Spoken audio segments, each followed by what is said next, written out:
Hey guys, it's Joseph. I'm here to give you a little rundown on the Malonic ester synthesis, which is a pretty important part of OChem 2.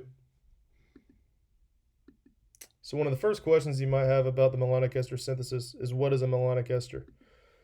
And what it is it's a beta diester, typically with the same R group on each side. So here you have an ethoxide. This is an example of one diethyl malonate, and here you have an ethoxide on each side with the ester group. Both R groups are the same. And the carbonyl carbons, as you can see, are separated by a carbon in the middle. So this is your typical malonic ester. And diethyl malonate is actually the most commonly used malonic ester in the malonic ester synthesis. So the overall goal of the malonic ester synthesis is to be able to make carboxylic acids of any desired chain length. And as you can imagine, this is a pretty important process in the lab. So the first step of the malonic ester synthesis is going to be to deprotonate the alpha carbon of the malonic ester. So I've highlighted the alpha hydrogens here in red. And basically what happens is this base ethoxide here is going to pluck off one of the hydrogens, leaving a negative charge on the alpha carbon. And the reason that these alpha hydrogens are so acidic is because the negative charge here on the right, as you can see, is going to be stabilized by delocalization by both of the carbonyl carbons.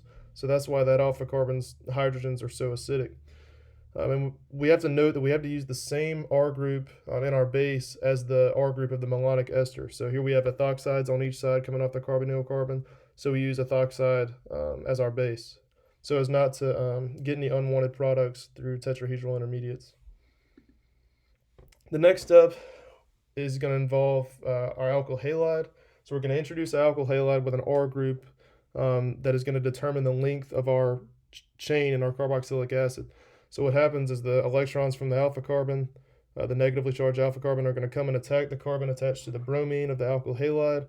The bromine is going to leave in an SN2 fashion, and what you're left with is what looks like a malonic ester, but an R group is attached to the alpha carbon now. And we have to make sure, as I said, this is an SN2 reaction, so we want to use primary and methyl halides for this step, so as to allow for a better backside attack and no steric hindrance.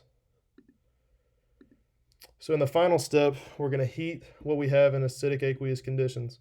It's going to look something like this, and the first thing that's going to take place is hydrolysis. So the HCl and H2O, as you probably already learned, is going to turn esters into carboxylic acids. So the O of the carbonyl portion is going to be protonated. The water is going to attack the carbonyl carbon. Tetrahedral intermediate is going to form. The ethoxide group will leave, and what you're left with is a carboxylic acid, or OH groups on the carbonyls. And that'll happen on both sides, so you get a dicarboxylic acid with the R group in between.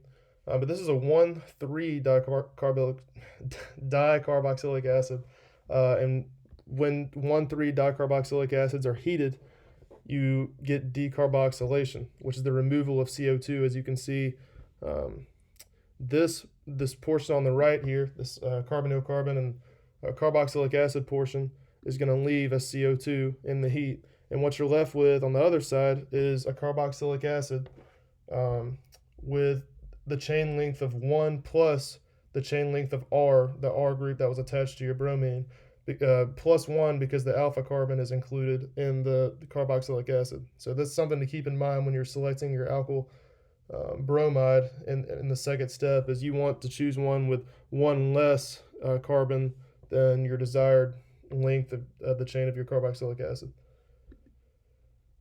So in summary, this is what the overall synthesis is going to look like, how you'd see it in the textbook. This is your malonic ester on the left, and it's just numbered 1, 2, and 3 with your base, your alkyl halide, and then your heating in acidic conditions. So an example problem here will look something like this. Propose a synthesis for the compound on the left. So the thinking process here needs to be, you can pause the video if you want to give this a shot. But the thinking process here should be, we have a carboxylic acid, and we know the malonic ester synthesis forms carboxylic acids of any chain length, and we see that the secondary the beta carbon here is a secondary carbon, meaning that we can form this using a malonic ester synthesis. So now what we need to do, since steps 1 and 3 remain the same no matter what we need to do is determine the alkyl halide needed in step 2.